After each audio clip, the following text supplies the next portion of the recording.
Aujourd'hui, étudions la signification du jour des expiations à travers son origine et apprenons les choses spirituelles qui nous seront données par cette fête.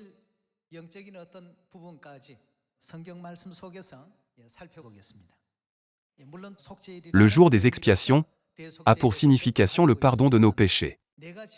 Nous devons également nous rappeler que notre Père et notre Mère ont souffert à cause de nos péchés.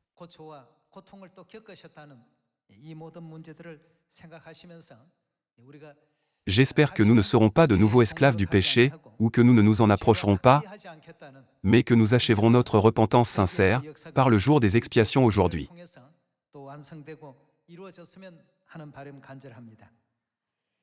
Voyons Sophonie chapitre 3, verset 18 dans l'Ancien Testament. Je rassemblerai ceux qui sont dans la tristesse, loin des fêtes solennelles. Les fêtes solennelles ici signifient les fêtes de Dieu. Les fêtes solennelles sont appelées assemblées parce qu'il s'agit de jours importants.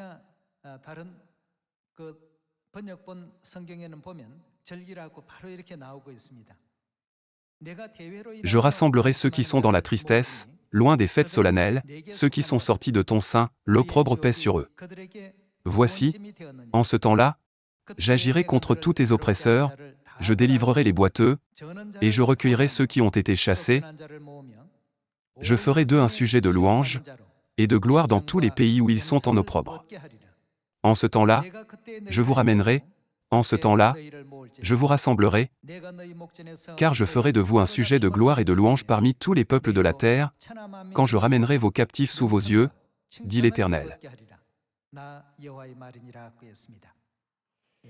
En ce qui concerne le peuple de Dieu, qui célèbre les fêtes, Dieu a promis, et prophétisé par le prophète Sophonie, qu'il nous rassemblerait, et ferait de nous un sujet de louange et de gloire dans ce monde.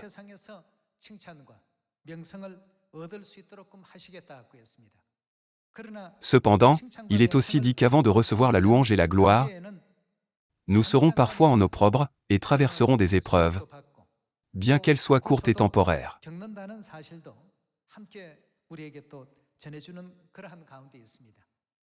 Quelles que soient les épreuves, ne prenons pas les lois et les commandements de Dieu à la légère, et n'oublions pas l'amour et la grâce de la grande expiation de Dieu pour nous.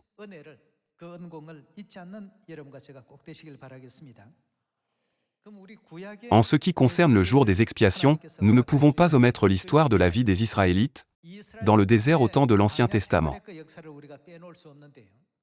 Les fêtes trouvent leur origine dans les événements qui se sont produits au cours de la première des 40 années de leur vie dans le désert et qui ont ensuite été établis comme les fêtes de Dieu.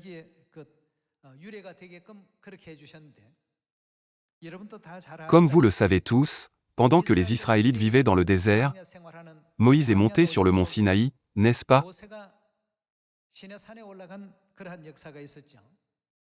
Selon la volonté de Dieu, il est monté sur le mont Sinaï et a jeûné 40 jours.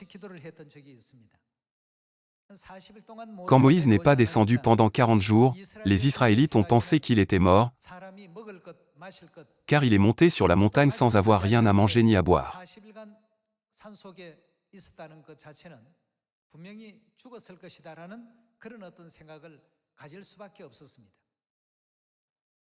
Ils ont pensé, nous avons perdu notre chef, et ont dit, alors, établissons un chef qui nous conduira au pays de Canaan. Faisons un Dieu. Ils ont donc fait une idole d'or en forme de veau.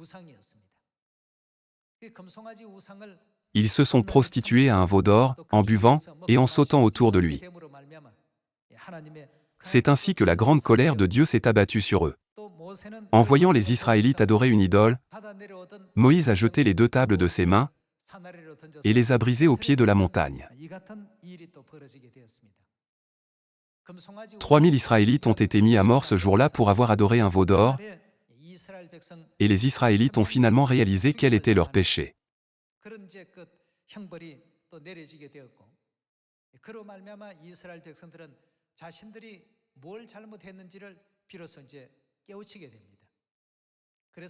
Ils ont commencé à faire de sincères prières de repentance, déterminé à ne plus commettre le péché d'adorer d'autres dieux.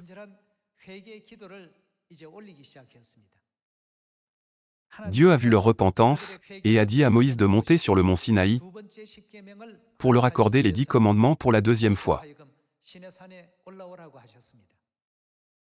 C'était le premier jour du 6e mois selon le calendrier sacré. Le premier jour du 6e mois, Moïse est monté sur le mont Sinaï pour la deuxième fois, et a de nouveau jeûné 40 jours. C'est aujourd'hui que les 40 jours de jeûne ont pris fin. C'est le 10e jour du 7e mois selon le calendrier sacré, le jour des expiations. Comme Dieu a accordé les 10 commandements aux Israélites en signe de pardon de tous leurs péchés, ce fut un jour de grande joie pour eux.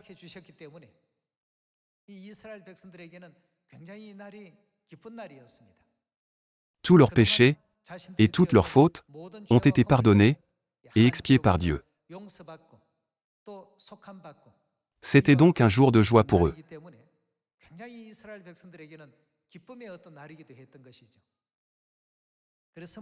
Quand Moïse est descendu avec les tables de pierre des 10 commandements, il a transmis la volonté de Dieu aux Israélites.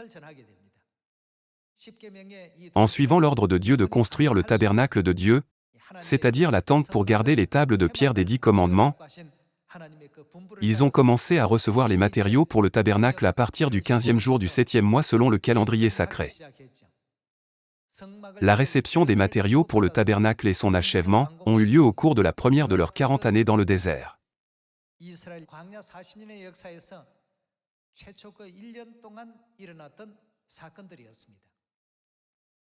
Pour que les Israélites s'en souviennent, Dieu a fixé une fête annuelle, le jour des expiations, qui doit être célébré le 10e jour du 7e mois selon le calendrier sacré. De plus, 10 jours avant le jour des expiations, le premier jour du 7e mois, les Israélites ont sonné des trompettes, ce qui signifiait « Le jour des expiations arrive dans 10 jours. Sanctifiez tout votre corps et votre esprit. Évitez de retomber dans le péché. » Le premier jour du 7e mois est donc la fête des trompettes, et le 10e jour du 7e mois est le jour des expiations. Aujourd'hui est ce jour très béni où une telle grâce de Dieu nous est accordée.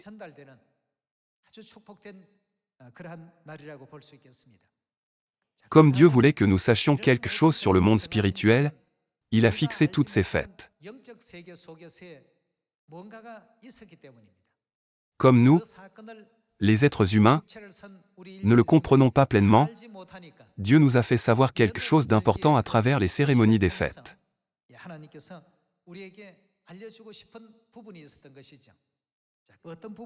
Trouvons la volonté de Dieu dans le jour des expiations dans Lévitique chapitre 16.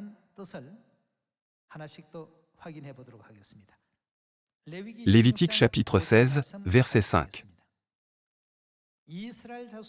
Il recevra de l'assemblée des enfants d'Israël 2 boucs pour le sacrifice d'expiation, et un bélier pour l'holocauste. Aaron offrira son taureau expiatoire, et il fera l'expiation pour lui, et pour sa maison.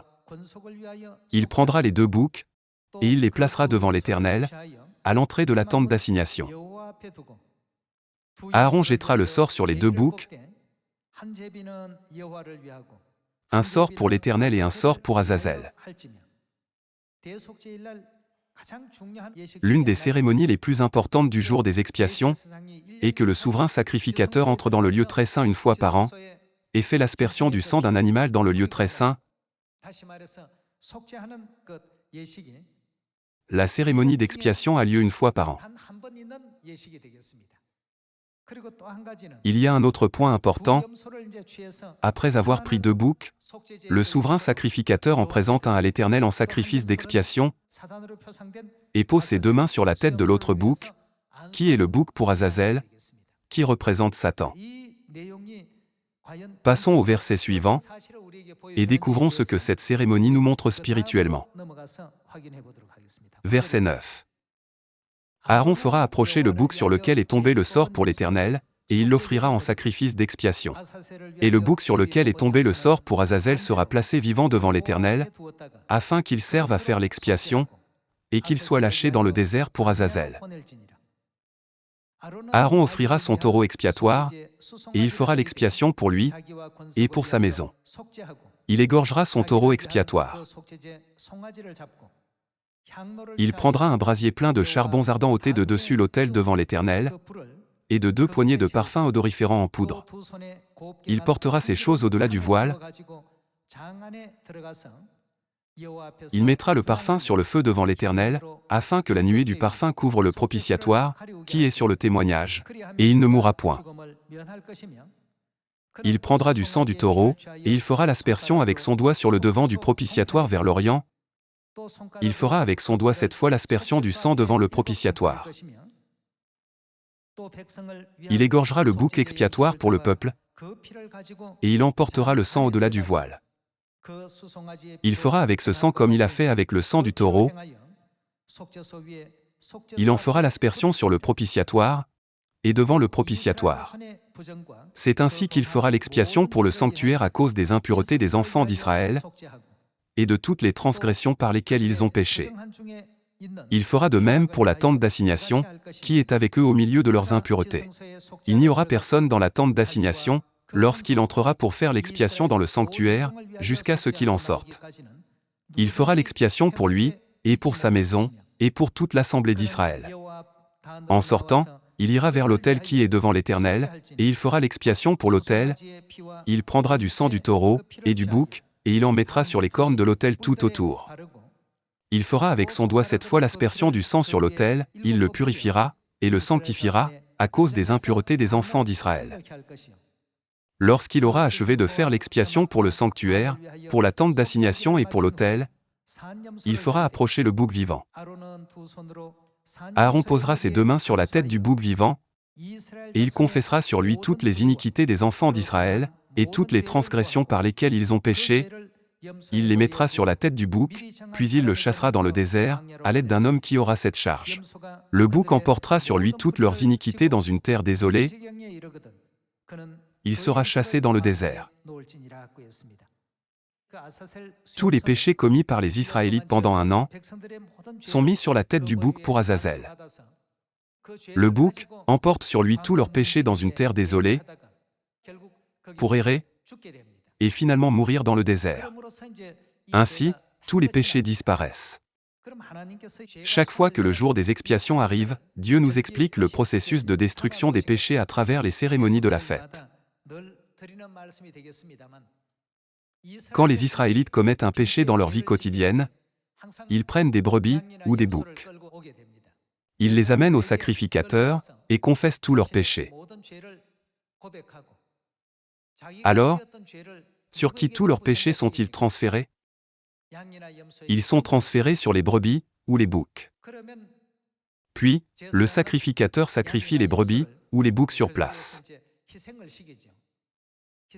Après avoir abattu l'animal, le sacrificateur fait l'aspersion du sang, puis le péché du pécheur est transféré sur l'animal. Le péché, qui est transféré sur l'animal, est gardé dans le sanctuaire pendant 1 an. Le sanctuaire prend le péché. Même si c'est le pécheur qui a commis le péché est porté par l'animal.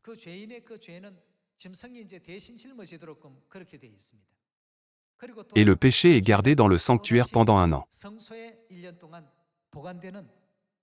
Cette procédure est mise en œuvre au temps de l'Ancien Testament.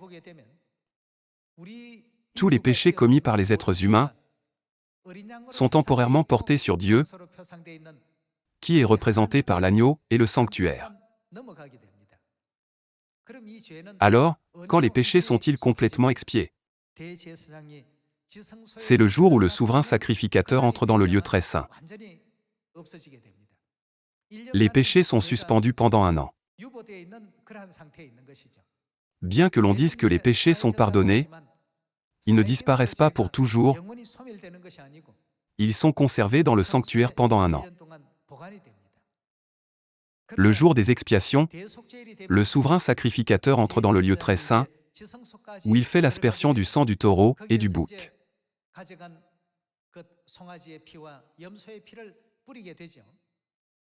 Le jour où il entre dans le lieu très saint et en sort, à qui sont transférés tous les péchés que le sanctuaire a gardés pendant un an.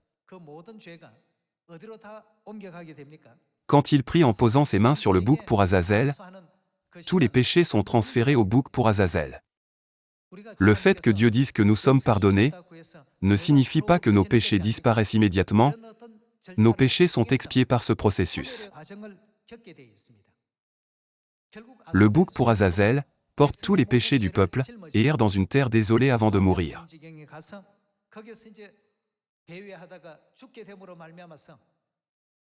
C'était le moyen de détruire complètement les péchés des Israélites. Quand nous disons « nous sommes pardonnés », cela signifie que le Christ, qui est le sanctuaire, porte tous nos péchés. Cela ne signifie pas que les péchés disparaissent complètement tout de suite. Bien sûr, les péchés ne sont plus avec les pécheurs, alors les pécheurs peuvent se sentir légers. Cependant, le Christ porte tous les péchés, et le jour des expiations, quand le souverain sacrificateur entre dans le lieu très saint une fois par an, tous les péchés qui ont été gardés dans le sanctuaire sont transférés à Satan. Satan est la cause du péché. Il erre et meurt à la fin, assumant la responsabilité du péché. Le péché est retourné à son origine et a été complètement détruit. Dieu nous a fait comprendre le processus par la cérémonie du jour des expiations dans l'Ancien Testament. Alors, qui représente le sanctuaire? Voyons Jérémie chapitre 17. Dans Jérémie chapitre 17, verset 12, il est écrit « Il est un trône de gloire, élevé dès le commencement, c'est le lieu de notre sanctuaire. Toi qui es l'espérance d'Israël, ô Éternel. » Dieu est notre, quoi? Notre sanctuaire. Les jours ordinaires, tous les péchés des Israélites sont transférés au sanctuaire.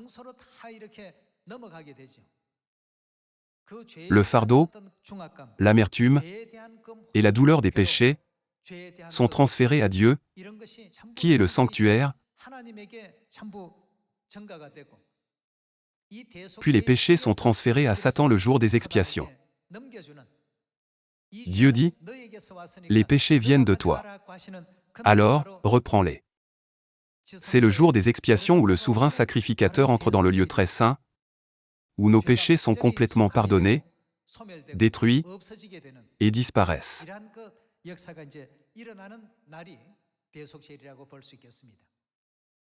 La partie importante à laquelle nous devons prêter attention est que Dieu entre dans le lieu très saint le jour des expiations. À moins qu'il n'entre dans le lieu très saint, nos péchés ne peuvent jamais être complètement effacés. Nous pouvons maintenant comprendre l'importance du rôle du lieu très saint dans notre vie de foi. Jusqu'au jour des expiations, le sanctuaire porte tous les lourds fardeaux des péchés, mais le jour où le souverain sacrificateur entre dans le lieu très saint, les péchés sont transférés à Satan. Jérémie chapitre 17 dit que Dieu est notre sanctuaire. Pendant un an, Dieu porte tous les péchés du peuple.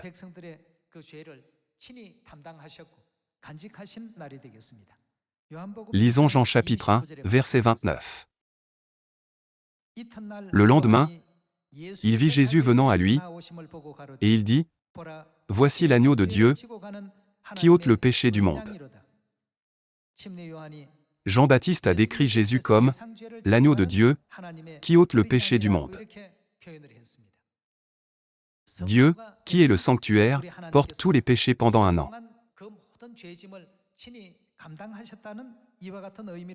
C'est pourquoi Jean-Baptiste a décrit Jésus de cette manière. Dieu doit souffrir beaucoup pour porter nos péchés. Nous pouvons penser à la légère, en disant simplement que les péchés sont gardés ou portés. Cependant, porter nos péchés est un travail extrêmement dur. C'est ce qu'explique Ésaïe chapitre 53. Ésaïe chapitre 53, verset 1. Qui a cru à ce qui nous était annoncé? Qui a reconnu le bras de l'Éternel? Il s'est élevé devant lui comme une faible plante, comme un rejeton qui sort d'une terre desséchée. Il n'avait ni beauté, ni éclat pour attirer nos regards, et son aspect n'avait rien pour nous plaire. Méprisé et abandonné des hommes, homme de douleur, et habitué à la souffrance, semblable à celui dont on détourne le visage, nous l'avons dédaigné, nous n'avons fait de lui aucun cas.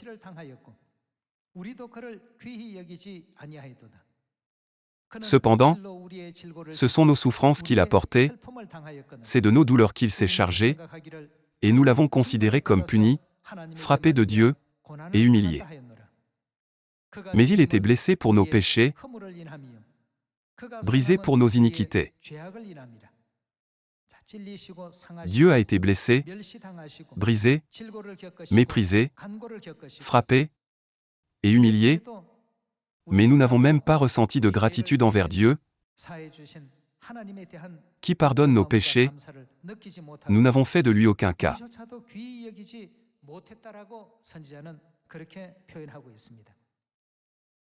La Bible explique qu'il a été blessé et brisé pour nos péchés et nos iniquités. Continuons avec le verset 6.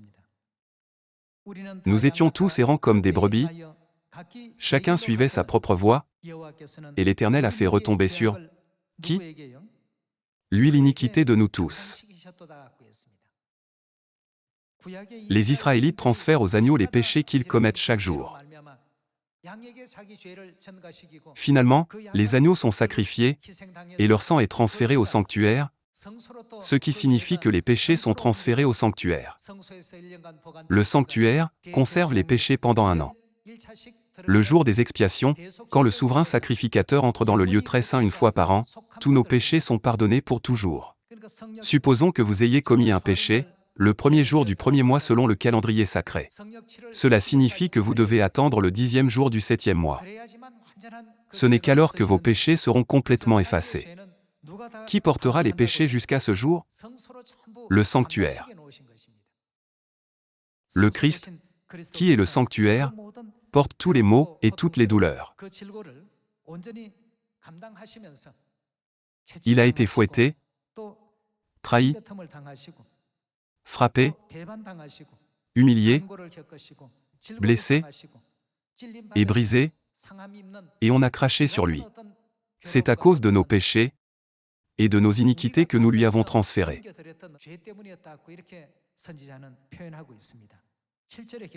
Lisons le verset 7. Il a été maltraité et opprimé, et il n'a point ouvert la bouche, semblable à un agneau qu'on mène à la boucherie, à une brebis muette devant ceux qui la tondent, il n'a point ouvert la bouche.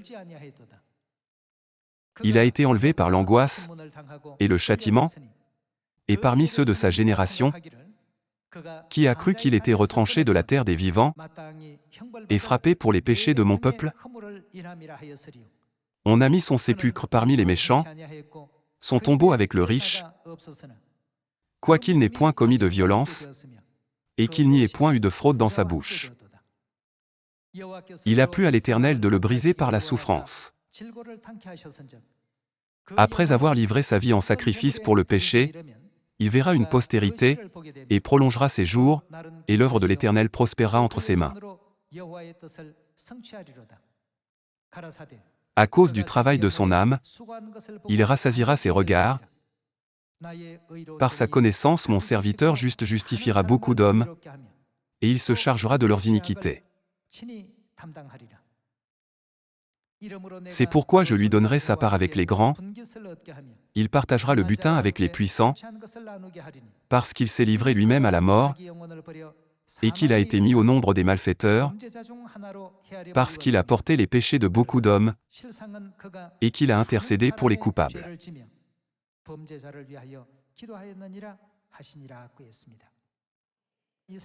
Cela montre comment nos péchés étaient gardés dans le sanctuaire, et Ésaïe chapitre 53 décrit comment cela s'est accompli dans la réalité.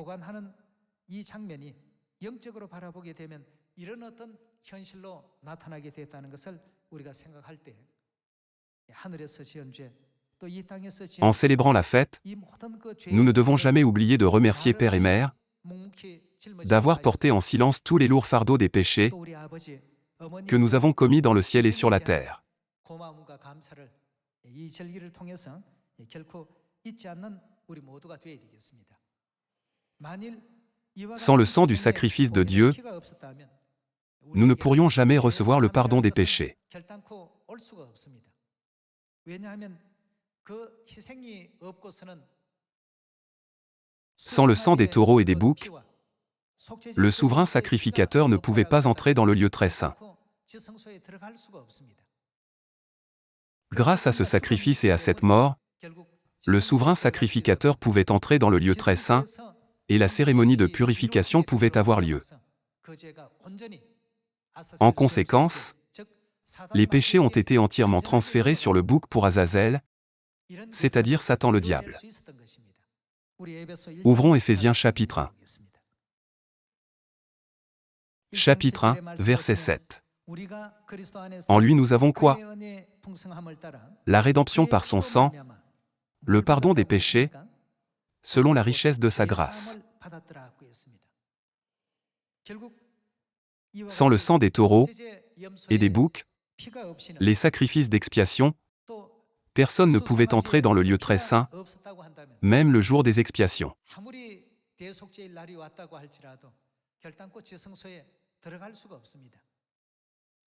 Le souverain sacrificateur avait la possibilité d'entrer dans le lieu très saint une fois par an, mais il ne pouvait pas y entrer sans le sang du sacrifice d'expiation. Le sang du sacrifice d'expiation représente le sang de qui? Finalement, le sacrifice de notre Père Céleste, le Christ Ansanron, et de notre Mère Céleste nous a permis de recevoir le pardon des péchés. Leur sacrifice nous a libérés de l'esclavage du péché, des chaînes du péché. Ils nous ont libérés en disant « Vous êtes libres maintenant ». Tous les péchés commis par les Israélites ont été transférés sur le bouc pour Azazel représentant Satan, l'auteur du péché, et le bouc pour Azazel a erré dans le désert et est mort, afin que leurs péchés soient complètement effacés. Dieu a décrit ce processus dans les cérémonies du jour des expiations. Regardons Apocalypse chapitre 20, verset 10. Et le diable, qui les séduisait, fut jeté dans les temps de feu et de soufre, où sont la bête et le faux prophète. Et que leur arrivera-t-il? Ils seront tourmentés jour et nuit, au siècle des siècles. À la fin, Satan est confiné à l'abîme et ne peut plus séduire le peuple de Dieu. Là-bas, Satan sera tourmenté jour et nuit, au siècle des siècles. Cette scène exprime la douleur et l'angoisse du bouc pour Azazel, qui erre dans le désert solitaire. Et le diable, qui les séduisait, fut jeté dans les temps de feu et de soufre, où sont la bête et le faux prophète. Ils seront tourmentés jour et nuit, au siècle des siècles. Regardons les versets précédents. Verset 7. Quand les 1000 ans seront accomplis, Satan sera relâché de sa prison. Et il sortira pour séduire les nations, qui sont aux quatre coins de la terre, Gog et Magog, afin de les rassembler pour la guerre. Leur nombre est comme le sable de la mer. Ils montèrent à la surface de la terre, et ils investirent le camp des saints et la ville bien-aimée. Mais un feu descendit du ciel et les dévora. Et le diable, qui les séduisait, fut jeté dans les temps de feu et de soufre, où sont la bête et le faux prophète. Ils seront tourmentés jour et nuit, au siècle des siècles. Cette scène est montrée encore et encore. Ainsi, l'œuvre de Satan sur cette terre prendra fin. Le bouc pour Azazel doit errer dans le désert solitaire, sans jamais être sauvé, seule la mort l'attend à la fin.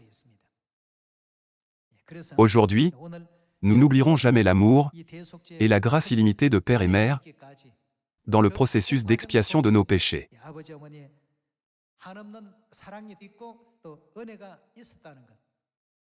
Si père et mère avaient laissé les pécheurs mourir seuls,